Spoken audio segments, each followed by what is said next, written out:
Hello dear students, कैसे हैं आप लोग। मैं विक्रम, आपका accountancy teacher from VVS of commerce classes. स्वागत करता हूं आपका आज के इस detailed analysis of sample question paper 2021 to 22 issued by CBSE.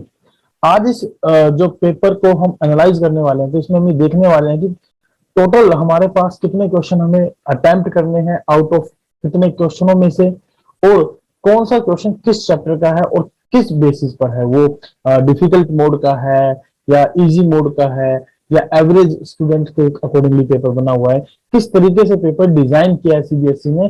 आइए इसके बारे में चर्चा करते हैं। सबसे पहले मैं रिक्वेस्ट करूंगा कि जिन्होंने हमारे यूट्यूब चैनल को अब तक सब्सक्राइब नहीं किया है तो प्लीज वो चैनल को सब्सक्राइब कर लें, लाइक शेयर एंड कमेंट करना ना भूलें, और अपने दोस्तों के साथ इस लिंक को शेयर जरूर कर दें, क्योंकि ये उनके लिए बहुत ही बेनिफिशियल रहने वाली है वीडियो। इस पूरे वीडियो में हम आज ये चर्चा करने वाले हैं कि सीबीएसई ने जो सैंपल पेपर इशू किया है, जिस तरीके से जिस पैटर्न पर क्वेश्चन दिए हैं, उन क्वेश्चनों को आप कैसे प्रिपेयर कर सकते हैं साथ साथ, और कैसे कैसे क्वेश्चन हमें सैंपल पेपर में दिए ताकि हम अकॉर्डिंगली अपना बोर्ड एग्जाम की तैयारी कर सकें। आइए स्टार्ट करते हैं क्लास को। सबसे पहले तो मैं बता दूं कि हमने जो सैंपल पेपर तैयार किया है, that is analysis of sample question paper 2021 to 22, जो कि एक अंडरस्टैंडेबल एनालिसिस है और कम एक ब्लूप्रिंट है। हमारा जो सब्जेक्ट कोड है वो 55 है, 055। टोटल हमें एग्जाम में 90 मिनट्स मिलने वाले हैं क्वेश्चन पेपर को अटेम्प्ट करने के लिए, और 40 मार्क्स का हमारा पेपर होगा। ये मेरा व्हाट्सएप नंबर है, यदि किसी प्रकार की कोई डिटेल चाहिए तो आप डायरेक्टली कॉल कर सकते हैं। अगर हम बात करें जर्नल इंस्ट्रक्शंस की, तो सीबीएसई ने जो जर्नल इंस्ट्रक्शंस दी हैं उनको आप जरा केयरफुली और स्ट्रिक्टली जो है ना आपको फॉलो करना है। सबसे पहले अगर बात करें पार्ट 1, पार्ट 2 और पार्ट 3, पेपर को 3 पार्ट में बांटा गया है। पार्ट 1, पार्ट 2 और पार्ट 3 टोटल मिलाकर 69 क्वेश्चन आपको क्वेश्चन पेपर में मिलने वाले हैं। पार्ट 1 जो है वो कंपलसरी है for all the candidates. Part 2 जो है वो analysis of financial statement and part 3 computerised accounting का है, जिसमें से आपको कोई एक पार्ट जो है ना ऑप्ट करना है, सिलेक्ट करना है। एक पार्ट के अकॉर्डिंगली आपको क्या करना है, एग्जामिनेशन पेपर जो है ना करके आना है। अब बात यहाँ पर यह आती है कि आपने कौन सा पार्ट ऑप्ट किया, पार्ट 2 या पार्ट 3। पार्ट 3 कंप्यूटराइज्ड अकाउंटिंग का ऑप्शनल है, पार्ट 2 भी ऑप्शनल है। जनरली जो स्कूल्स हैं वो पार्ट 1 और पार्ट 2 ऑफर करते हैं, तो जिन्होंने पार्ट 1 और पार्ट 2 ऑफर जो है ना एज एन ऑप्शन के तौर पे लिया है पार्ट 2, उनके लिए वीडियो और भी ज्यादा फायदेमंद होने वाली है। फोर्थ जो इंस्ट्रक्शन है, इंटरनल चॉइस आपको मिलेगी क्वेश्चंस में हर एक सेक्शन के दौरान। पार्ट 1 में टोटल हमारे 1 to 18 क्वेश्चन है, जिसमें 3 सेक्शंस में बटे हुए हैं, section A, section B, section C. और सेक्शन ए में 1 से 18 तक क्वेश्चन है। सेक्शन बी में भी हमारे टोटल 18 क्वेश्चन है, लेकिन सीक्वेंस 19 to 36, जिनमें से हमें हर एक सेक्शन में से 15-15 क्वेश्चन अटेम्प्ट करने हैं, राइट। पार्ट 1 का जो सेक्शन सी है उसमें टोटल 37 to 41 क्वेश्चन आपको मिलने वाले हैं, जिनमें आपको 4 क्वेश्चंस जो है अटेम्प्ट करने हैं। नेक्स्ट हमारे पास पार्ट, अगर हम सेकंड की बात करें तो पार्ट सेकंड में हमारे पास 2 सेक्शंस आने वाले हैं, सेक्शन ए, सेक्शन बी, जिनमें सेक्शन ए में 42-48 क्वेश्चन आपको मिलने वाले हैं सीक्वेंस में और सीरियल में, जिसमें से आपको केवल 5 क्वेश्चन अटेम्प्ट करने हैं। और सेक्शन बी में आपको मिलने वाले हैं सीरियल नंबर 49 to 55 तक, जो कि आपको 6 क्वेश्चन इसमें से अटेम्प्ट करने हैं। पार्ट थर्ड उन बच्चों के लिए है जिन्होंने कंप्यूटराइज्ड अकाउंटिंग ऑप्ट कर रखा है, तो इसके बारे में मैं चर्चा नहीं करूंगा। सभी क्वेश्चंस जो है ना इक्वल मार्क्स कैरी करेंगे और नेगेटिव मार्किंग एग्जामिनेशन में नहीं होने वाली है, राइट। तो यहां पर एक छोटी सी बात आप नोट कर लें, पार्ट थर्ड जो है वो उन बच्चों के लिए है जिन्होंने एज ए कंप्यूटराइज्ड अकाउंटिंग को ऑप्शन सब्जेक्ट में ऑप्ट किया हुआ है, इसलिए हम केवल प्रिपेयर करेंगे पार्ट 1 और पार्ट 2। प्रिपेयर पार्ट 1 जो है वो कंपलसरी पार्ट है, पार्ट 2 और 3 एज पर द चॉइस आप अटेम्प्ट कर सकते हैं। हमने यहाँ पर जो एनालिसिस किया है वो पार्ट 1 और पार्ट 2 का किया है केवल, जिनमें टोटल हम 55 क्वेश्चंस अटेम्प्ट करने वाले हैं। 55 क्वेश्चन में से हमें 45 क्वेश्चंस क्या करने हैं, अटेम्प्ट करने हैं। देख लीजिए यहाँ पर हमारा subscribe, like and share YouTube channel का लिंक है, प्लीज इस पर क्लिक करके हमारे चैनल को सब्सक्राइब, शेयर और कमेंट करना ना भूलें यदि आपको वीडियो अच्छी लगे। चलिए स्टार्ट करते हैं पार्ट 1 सेक्शन ए से। पार्ट 1 सेक्शन ए हम यदि बात करें तो इसमें हमें टोटल 1 to 18 क्वेश्चन मिलने वाले हैं, जिनमें हमें 15 क्वेश्चन अटेम्प्ट करने हैं। As per my observation section A जो है वो एक इजी सेक्शन जो है ना सीबीएसई ने प्रोवाइड किया है। इसमें जो एवरेज और बिलो एवरेज स्टूडेंट्स हैं उनको देखते हुए सेक्शन डिफाइन किया है और इसमें जो क्वेश्चन दिए हैं सीबीएसई ने सैंपल पेपर में बड़े ही मतलब बेसिक कैलकुलेशन के क्वेश्चन है, बेसिक क्वेश्चन दिए गए हैं। सबसे पहले क्वेश्चन के बारे में यदि बात करें तो हमारा पहला question change in profit sharing ratio से बिलोंग करता है, जहां पर अगर हम बात करें तो एक ये एमसीक्यू बेस्ड क्वेश्चन है और calculation of profit sharing ratio के बारे में बात हो रही है। दूसरा इश्यू ऑफ शेयर का क्वेश्चन है हमारा, जो कि एक एमसीक्यू बेस्ड क्वेश्चन है और इसमें कॉल मनी की कैलकुलेशन के बारे में यहाँ पर बात हो रही है। थर्ड क्वेश्चन हमारा इश्यू ऑफ शेयर से बिलोंग करता है, जो एक एमसीक्यू बेस्ड क्वेश्चन है और प्रोटा जो है ना बेस्ड क्वेश्चन है, जिसमें हमें applied number of applied shares की कैलकुलेशन बेसिकली करनी है।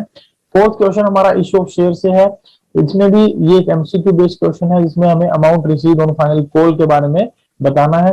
Fifth question issue of share से बिलोंग करता है, जो कि एक एमसीक्यू क्वेश्चन है और सीक्वेंस ऑफ इवेंट्स, यानी कि एक जो इवेंट्स आपको दिए हुए हैं इस क्वेश्चन पेपर के अंदर, उन सीक्वेंस को आपको क्या करना है, अटेम्प्ट करके बताना है। वो सीक्वेंस आपको बताने हैं कि किस सीक्वेंस में वो आएंगे, यानी उनका अरेंजमेंट्स आपको बेसिकली बताना है यहाँ पर। ठीक है, क्वेश्चन नंबर फिफ्थ जो है आपका, that is belonging to change in profit sharing ratio. Change in profit sharing ratio से बिलोंग करता है और ये भी एक जो है आपका एमसीक्यू बेस्ड क्वेश्चन है। कैसा क्वेश्चन है? एमसीक्यू बेस्ड क्वेश्चन है, जिसमें revaluation, adjustment and over valuation के बारे में हमें एडजस्टमेंट गिवन है और उनको हमें बेसिकली यहाँ पर करेक्ट करना है, उनके अकॉर्डिंग में क्वेश्चन को सोल्व करना है। क्वेश्चन नंबर 7 पर चले तो फंडामेंटल ऑफ पार्टनरशिप का क्वेश्चन है, जो कि एक एमसीक्यू बेस्ड क्वेश्चन और बेसिक थ्योरी बेस्ड क्वेश्चन है। तो थ्योरी को आप बहुत अच्छे से तैयार करें, क्योंकि थ्योरी पर हमारे क्वेश्चन बेसिकली डायरेक्टली पूछ लिए जाते हैं। Change in profit sharing ratio का क्वेश्चन है क्वेश्चन नंबर 8, जो कि एडमिशन रिकॉन्स्टिट्यूशन का पार्ट है, यानी इन दोनों को मिलाकर एक क्वेश्चन हमें दिया गया है। MCQ revaluation, adjustment and unrecorded liabilities की यहाँ पर ट्रीटमेंट के बारे में बात की गई है। क्वेश्चन नंबर 9 है फंडामेंटल ऑफ पार्टनरशिप, जो कि एमसीक्यू प्लस गारंटी से रिलेटेड क्वेश्चन है। एडमिशन ऑफ ए पार्टनर का क्वेश्चन हमारा एमसीक्यू बेस्ड क्वेश्चन है, जिसमें वर्कमैन कंपनसेशन फंड के बारे में बात किया गया है। Fundamental of partnership question number 11 के बारे में यदि बात करें तो फंडामेंटल ऑफ पार्टनरशिप से बिलोंग करता है, जो कि एक थ्योरी बेस्ड क्वेश्चन है और एमसीक्यू क्वेश्चन है हमारा। Question number 12 change in profit sharing ratio admission reconstitution से रिलेटेड क्वेश्चन है, जिसमें एमसीक्यू बेस्ड क्वेश्चन है और ये एक बेसिक थ्योरी का क्वेश्चन है। Calculation of goodwill question number 13 goodwill की कैलकुलेशन से रिलेटेड क्वेश्चन है और कैपिटलाइजेशन ऑफ एवरेज प्रॉफिट के बारे में यहाँ पर बात की गई है। तो मैं यहाँ साथ साथ कहूंगा कि आपको other methods of valuation goodwill के बारे में पता हो, क्योंकि क्वेश्चन इसमें से आ सकते हैं। क्योंकि ये सैंपल पेपर डिजाइन इस हिसाब से किया गया है कि आपको क्वेश्चन पेपर जब आपको मिले बोर्ड में तो वो इसी पैटर्न पर अवेलेबल हो, इसी पैटर्न पर मिले।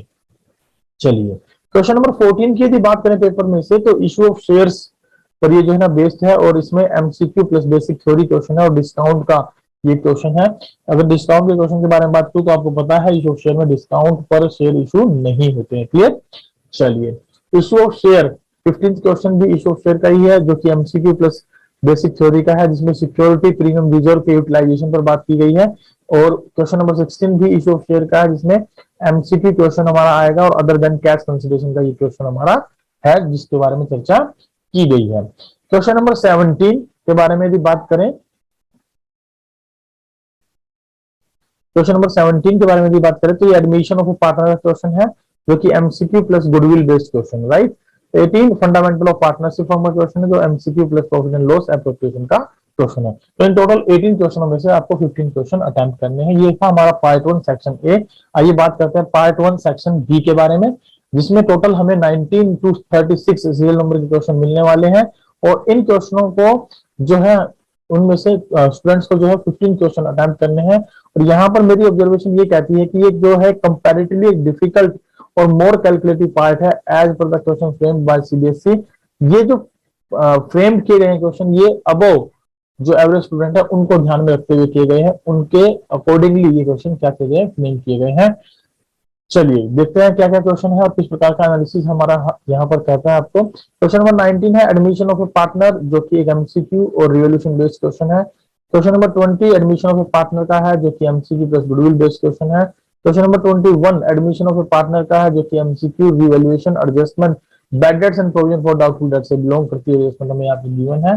क्वेश्चन नंबर 22 हमारा है फंडामेंटल ऑफ पार्टनरशिप, जिसमें असर्शन रीजन बेस्ड क्वेश्चन हम लोग डिस्कस करने वाले हैं। मैं असर्शन रीजन बेस्ड क्वेश्चन के बारे में बात करूं तो इससे रिलेटेड मैंने एक वीडियो यूट्यूब पे डाल रखी है, जिसमें हमें हमने ये डिस्कस किया कि हम कैसे इन क्वेश्चनों को सोल्व कर सकते हैं, और उससे रिलेटेड 6 से 7 क्वेश्चन मैंने आपको डिस्कस करके बताए हैं कि कैसे आप उनका आंसर आइडेंटिफाई कर सकते हैं। तो प्लीज वो वीडियो भी जरूर देखें अगर यदि आपको असेंशियल बेस्ड क्वेश्चन में किसी प्रकार का कोई डाउट लगता है तो। Change in profit sharing ratio, question number 23 हमारा change in profit sharing ratio से बिलोंग करता है, जो कि MCQ plus profit and loss account में एडजस्टमेंट एंट्री से रिलेट करता है। क्वेश्चन नंबर 24 के बारे में भी हम बात करें तो ये एक फंडामेंटल ऑफ पार्टनरशिप का क्वेश्चन है, जिसमें MCQ plus drawing plus interest on drawing के बारे में डिस्कस किया गया है। क्वेश्चन नंबर 25 में फंडामेंटल ऑफ पार्टनरशिप से क्वेश्चन है, जिसमें MCQ plus profit and loss appropriation बनाने के बारे में बात हुई है। क्वेश्चन नंबर 26 में हमारा एडमिशन का क्वेश्चन है, रिकॉन्स्टिट्यूशन ऑफ पार्टनरशिप फॉर्म, जो असर्शन बेस्ड क्वेश्चन है प्लस रिवोल्यूशन से अकाउंट से बिलोंग करता हुआ ये क्वेश्चन हमारा पूछा गया है। क्वेश्चन नंबर 27 के बारे में भी हम बात करें तो question number 27 issue of share से बिलोंग करता है, जो कि एक एमसीक्यू बेस्ड क्वेश्चन है, और री इशू ऑफ शेयर के बारे में यहाँ पर चर्चा की गई है। Question number 28 issue of share MCQ plus theory based question है हमारा। Fundamental of partnership question number 29, जिसकी एक प्रॉफिट इज इन एडवोकेट, यानी इन एडवोकेट के केस में आप प्रॉफिट का डिस्ट्रीब्यूशन कैसे करते हैं उससे बिलोंग ये क्वेश्चन है। तो इस टॉपिक पर भी आप जो है ना पूरा ध्यान रखें। Issue of share, next question question number 30 issue of share से बिलोंग करता है, जो कि एक MCQ based plus for future of share का क्वेश्चन है। Question number 31 issue of share plus assertion based question है हमारा। चलिए असर्शन बेस्ड क्वेश्चन के बारे में भी हमने चर्चा कर ली थी। क्वेश्चन नंबर 32 के बारे में भी बात करें तो ये फंडामेंटल ऑफ पार्टनरशिप से लिया गया क्वेश्चन है, जो कि पास्ट एडजस्टमेंट पर बेस्ड रहेगा। और question number 33 issue of share, जो कि कैपिटल रिजर्व से बिलोंग करता हुआ क्वेश्चन है। Issue of share question number 34, ये भी हम अदर देन कैश कंसीडरेशन के बारे में बात करते हैं, उससे रिलेटेड क्वेश्चन है। ये सारे के सारे कैसे हैं, एमसीक्यू बेस्ड क्वेश्चन है। एडमिशन टू ए पार्टनर का क्वेश्चन है हमारा, न्यू प्रॉफिट शेयरिंग रेशियो से बिलोंग करता हुआ क्वेश्चन है।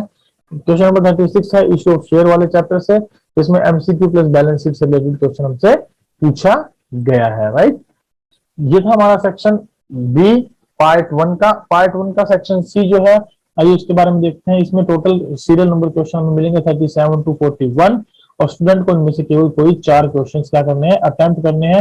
एज पर माई ऑब्जर्वेशन सेक्शन सी जो एक हाइब्रिड और both easy and difficult question का जो है ना कॉम्बिनेशन है, जिसमें 2 केस स्टडी आपको दी गई है।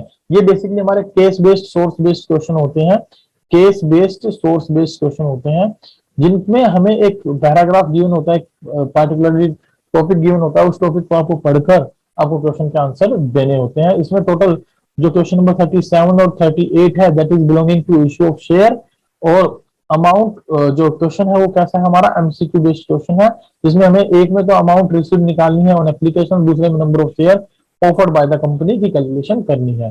क्वेश्चन नंबर 39, 40 एंड 41 ये तीनों क्वेश्चन हमारे फंडामेंटल ऑफ पार्टनरशिप से बिलोंग करते हैं, जहां पर हमें पीएनएल एप्रोप्रिएशन के बारे में बात करनी है, इंटरेस्ट ऑन लोन के बारे में बात करनी है, regarding to absence of special act, यानी कि हमारा जो प्रोविजंस होते हैं उन वो पार्टनरशिप एक्ट जो है ना मिसिंग है, पार्टनरशिप डीड मिसिंग है, उसके कंटेक्स्ट में हमें बताना है कि कौन कौन से प्रोविजंस एप्लीकेबल होंगे। पार्ट 2 पर यदि हम चले सेक्शन ए में, तो हमारे पास यह सीरियल नंबर क्वेश्चन कितने 42 to 48, और स्टूडेंट्स को जरूर इनमें से कितने क्वेश्चन अटेम्प्ट करने हैं, 5 क्वेश्चन अटेम्प्ट करने हैं। और मेरी ऑब्जर्वेशन यहाँ पर ये कहती है कि ये जो 100% थ्योरेटिकल एंड इजी है as per the question frame, keeping ये जो क्वेश्चन बनाए गए हैं वो एवरेज स्टूडेंट और बिलो एवरेज स्टूडेंट को ध्यान में रखते हुए बनाए गए हैं। आइए देखते हैं कौन कौन से क्वेश्चन है, किस तरीके के क्वेश्चन हमारे आने वाले हैं। अगर हम बात करें तो 42 क्वेश्चन जो है उसके वो हमारा यूनिट है financial statement of A company, chapter first and second assessment based question है हमारा। 43 ratio analysis, 44 ratio analysis, 45 ratio analysis, जो कि इसकी थ्योरी पर बेस्ड है, रेशियो एनालिसिस की थ्योरी पर बेस्ड क्वेश्चन हमारा। 46 कंपैरेटिव स्टेटमेंट्स है, जो कि हालांकि सिलेबस का पार्ट नहीं है, लेकिन फिर भी मैं कहूंगा कि चैप्टर सेकंड जो है हमारा, उसमें ये पार्टिकुलर टॉपिक हम कवर कर लेते हैं कि हमारे पास कौन कौन सी जो ना कंपैरेटिव स्टेटमेंट्स हैं, और उससे बेस्ड ये क्वेश्चन है, एक थ्योरी बेस्ड क्वेश्चन है। तो इसका मतलब है इस चैप्टर की थ्योरी को भी आप देखकर चलेंगे। इस क्वेश्चन को अगर हम कहें तो ये एक प्रकार से आउट ऑफ सिलेबस क्वेश्चन है, क्योंकि हमारे जो सिलेबस में ये पार्टिकुलर टॉपिक इन्वॉल्व नहीं है। तो लेकिन फिर भी आप इसे पढ़ सकते हैं। यहाँ पर बेसिकली टूल्स रिलेटेड क्वेश्चन हमसे पूछा गया है, इसको हम डिटेल में डिस्कस कर सकते हैं। Financial statement of A company chapter 1 का क्वेश्चन है 47, जिसमें एमसीक्यू प्लस बैलेंस शीट और मैचिंग बेस्ड क्वेश्चन हमें ये दिया गया है। क्वेश्चन नंबर 48 के बारे में यदि बात करें तो क्वेश्चन नंबर 48 हमारा है रेशो एनालिसिस से बिलोंग करता हुआ। इसमें एक MCQ plus theory based question हमारा आया है। देखिए थ्योरी पर हमारे पास टोटल 4 से 5 क्वेश्चन यहाँ रेशो एनालिसिस में से हो चुके हैं, तो इसका मतलब थ्योरी को आपको बड़ी बारीकी से पढ़ना है ताकि उससे रिलेटेड क्वेश्चन आपका गलत ना हो। अब बात करें पार्ट 2 सेक्शन बी के बारे में, तो इसमें टोटल हमारे सीरियल क्वेश्चन होंगे 49 टू 55, जिनमें से स्टूडेंट को अटेम्प्ट करने हैं 6 क्वेश्चन। और हम मेरी ऑब्जर्वेशन ये कहती है कि सेक्शन बी जो है वो कंपैरेटिवली एक डिफिकल्ट सेक्शन है as per the section A, और ये जो है अबव एवरेज स्टूडेंट को ध्यान में रखते हुए क्या गया, इसमें हमारे पास चॉइसेस भी क्या है, कम है। चलिए यहाँ पर अगर बात करें क्वेश्चन के बारे में, तो क्वेश्चन नंबर 49 रेशियो एनालिसिस का क्वेश्चन है, जो कि एक कैलकुलेशन ऑफ क्रेडिट सेल से बिलोंग करता हुआ क्वेश्चन है। 50th क्वेश्चन रेशियो एनालिसिस का है, जिसमें हमें इन्वेंटरी टर्नओवर रेशियो के बारे में कैलकुलेशन करनी है, और ये एमसीक्यू बेस्ड क्वेश्चन हमारे हैं। क्वेश्चन नंबर 51 एक कंपैरेटिव स्टेटमेंट से रिलेट करता हुआ क्वेश्चन है, जो ट्रू फॉल्स पर बेस्ड है। तो मैं पहले ही बता चुका, कंपैरेटिव स्टेटमेंट हमारे सिलेबस का पार्ट नहीं है, लेकिन क्वेश्चन दिए गए हैं तो इसका मतलब सीबीएसई इनमें से क्वेश्चन दे सकती है। और ये अगर मैं कहूं तो हमारा चैप्टर सेकंड जो है फाइनेंशियल स्टेटमेंट एनालिसिस में टूल्स जो है उससे बिलोंग करते हुए क्वेश्चन है, तो प्लीज आप उस चैप्टर को थोड़ा डिटेल में पढ़ें, ध्यान से पढ़ें। क्वेश्चन नंबर 52 है रेशियो एनालिसिस, जो कि एक मिक्स क्वेश्चन दिया गया है, असर्शन बेस्ड क्वेश्चन है हमारा। और 53 क्वेश्चन रेशियो एनालिसिस का है, जो कि एक असर्शन बेस्ड क्वेश्चन है। 54 क्वेश्चन रेशियो एनालिसिस का, जो कि एक करंट रेशियो पर बेस्ड क्वेश्चन हमसे यहाँ पर पूछा गया है और एमसीक्यू बेस्ड क्वेश्चन है। और लास्ट क्वेश्चन हमारा है financial statement of A company का, चैप्टर 1 से एमसीक्यू प्लस बैलेंस शीट। तो ये था हमारा एक detail analysis about the sample paper 1, जो कि अकाउंटेंसी का है, जिसका सब्जेक्ट कोड 055 है। सीबीएसई ने इसको इश्यू किया है। इस सैंपल पेपर का लिंक मैंने अपने डिस्क्रिप्शन बॉक्स में दे दिया है, और साथ ही साथ अब अदर सब्जेक्ट्स के पेपर भी वहां से डाउनलोड कर सकते हैं यदि आपको ये पेपर डाउनलोड करने हैं। तो नहीं तो आप डायरेक्ट जाइए cbse.nic.in पर और एकेडमिक साइट वेबसाइट को ओपन करिए, वहां से आपको सैंपल पेपर इजीली अवेलेबल हो जाएंगे। तो डियर स्टूडेंट्स, जैसे कि हमने देखा कि पेपर जो है बड़ा ही एक इंटरेस्टिंग वे में सीबीएसई ने ड्राफ्ट किया है, और ये पेपर जो बनाया है वो तकरीबन सभी बच्चों को ध्यान में देखते हुए बनाया है, ताकि सारे बच्चे इजीली जो है मार्क्स स्कोर कर सकें और इजीली वो है अपने रिजल्ट को इम्प्रूव कर सकें। तो आपको घबराने की बिल्कुल जरूरत नहीं है। बस छोटा सा मेरा सजेशन है कि आप अपने थ्योरेटिकल सब्जेक्ट को बिल्कुल स्ट्रॉन्ग करें। अब तक बच्चे जो है थ्योरेटिकल पार्ट को पढ़कर नहीं जाते थे, ड्यू टू की प्रैक्टिकल पार्ट उनको अटेम्प्ट करना होता था, लिखना होता था उसके बारे में। लेकिन अब यहाँ पर एमसीक्यू बेस्ड क्वेश्चन है, तो चॉइस बेस्ड क्वेश्चन है साथ में, तो यहाँ पर हर एक पॉइंट पर आपको डिटेल्ड में एनालिसिस करना है, डिटेल में पढ़ना है, ताकि आप हर एक क्वेश्चन का आंसर प्रॉपरली दे सकें। तो ये था हमारा सैंपल पेपर 1 अकाउंटेंसी के टोटल, जो कि 55 क्वेश्चन हमें गिवन होंगे पार्ट 1 पार्ट 2 में, जिनमें से हमें 45 क्वेश्चन अटेम्प्ट करने हैं। और एक क्वेश्चन की वेटेज अगर मैं बात करूं तो नियर अबाउट 0.889 यानी 8-9 मार्क्स का एक क्वेश्चन हमारा रहने वाला है, राइट। इतने नंबर हमें एक क्वेश्चन के मिलने वाले हैं। तो आपको अकॉर्डिंगली सैंपल पेपर अपने आप को तैयार करना है। यहाँ छोटी सी बात मैं आपको यही कहूंगा कि आप अपने आप को तैयार करिए 5th फ्लोर से कूदने की तैयारी के लिए, ताकि आपको 3rd और 4th फ्लोर से कूदना पड़े तो कोई दिक्कत ना आए, क्योंकि इससे ज्यादा वर्स्ट पेपर या इससे ज्यादा हार्ड पेपर सीबीएसई नहीं बनाने वाली है। जो पेपर बनाएगी वो उससे इजी ही रहने वाले हैं। तो आपको तैयारी अकॉर्डिंगली करनी है, और इसके लिए मैं आपको कहूंगा कि हमारे क्लासेस, हमने MCQ based question classes start कर रखी हैं, आप उन क्लासेस को रेगुलरली अटेंड करें, उन क्लासेस को रेगुलरली वॉच करें, ताकि आपके एमसीक्यू रिलेटेड प्रॉब्लम्स जो है वो 100% रिजोल्व हो जाए, और आपको ये पता लग जाए कि कैसे हम क्वेश्चन को सोल्व करेंगे। This is all about for today's class. Thank you very much. मिलते हैं नेक्स्ट क्लास में, और नेक्स्ट क्लास में हम लोग डिस्कस करेंगे अपने डीके जोसेफ की बुक से question number 29 onward. Is it okay? Thank you very much. Bye bye, take care, have a good day.